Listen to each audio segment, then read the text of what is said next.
La paracha Tazria, c'est la paracha de cette semaine, commence par le commandement de la circoncision et nous parle ensuite essentiellement de la lèpre.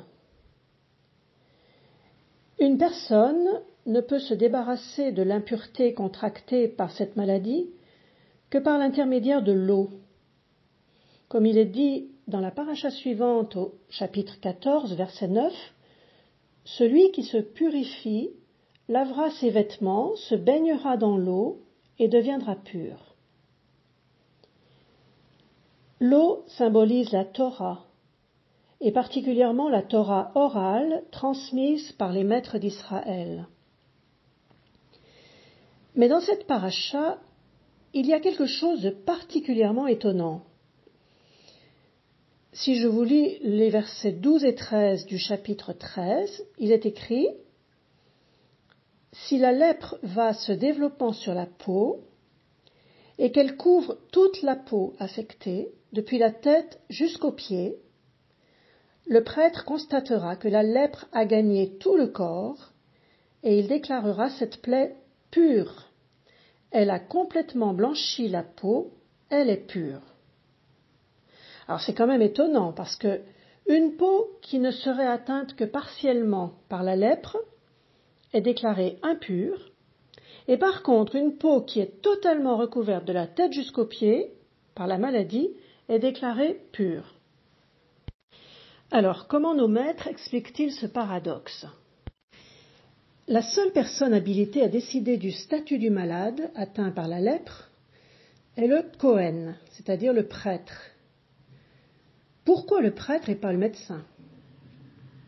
En fait, c'est pour nous faire comprendre que derrière une maladie physique se cache un mal beaucoup plus profond, moral et spirituel. Les conduites immorales finissent par se manifester au niveau corporel. La lèpre rend la personne impure et l'oblige à s'isoler, à vivre confinée, coupée de la société. Elle va devoir passer par tout un processus d'intériorisation pour être purifiée. Et il y a des maladies morales qui sont contagieuses. C'est la thèse, par exemple, selon laquelle chacun peut faire ce qu'il veut chez lui à condition de ne déranger personne, sans se douter que le virus de l'immoralité peut aussi se propager très facilement. Alors, le Talmud, dans le traité Sanhédrin, s'appuie sur ce verset 13 du chapitre 13 que je vous ai lu tout à l'heure, où il est dit que si la peau tout entière est couverte de lèpre, elle est déclarée pure. Donc le Talmud s'appuie sur ce verset pour nous révéler un enseignement très profond. Ce verset fait référence non seulement à la situation d'un individu qui aurait fauté, mais aussi à une situation d'ordre mondial. Le Talmud nous dit « Le Messie ne viendra que lorsque le gouvernement du monde entier sera devenu hérétique. » C'est comme si le monde entier était contaminé par une maladie morale et spirituelle qui se manifeste par une maladie physique.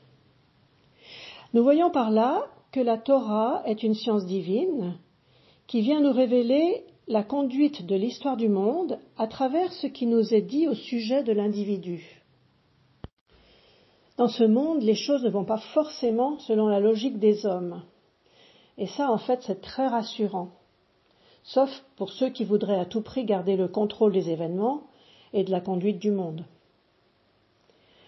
Le Talmud rajoute « Le Messie ne viendra que dans une génération méritante ou entièrement coupable. »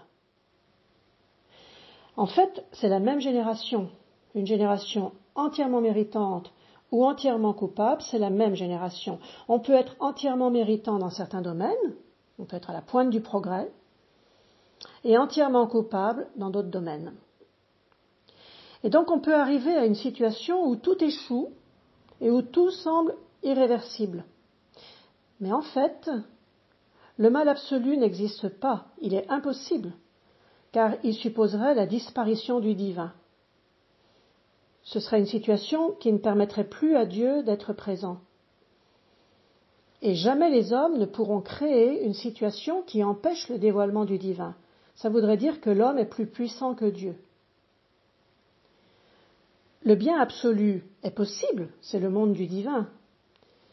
Mais dans le mal, il y aura toujours une limite irréversible que Dieu ne permettra pas de franchir. C'est comme ça que certains empires ou certaines civilisations qui nous semblaient très puissants peuvent s'effondrer du jour au lendemain.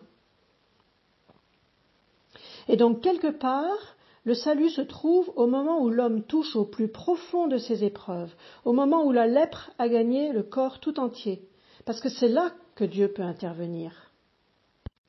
Il n'y a pas d'égalité entre le bien et le mal. Et quand la lumière et les ténèbres sont juxtaposées, ça nous permet de constater que la lumière est meilleure que les ténèbres et ça nous aide à nous décider pour le bien. Cette lumière, c'est la Torah. Comme dit le psaume, « Ta parole est un flambeau sur mes pas, une lumière sur ma route. » Et c'est l'eau de la Torah qui permettra au monde de se purifier de sa lèpre.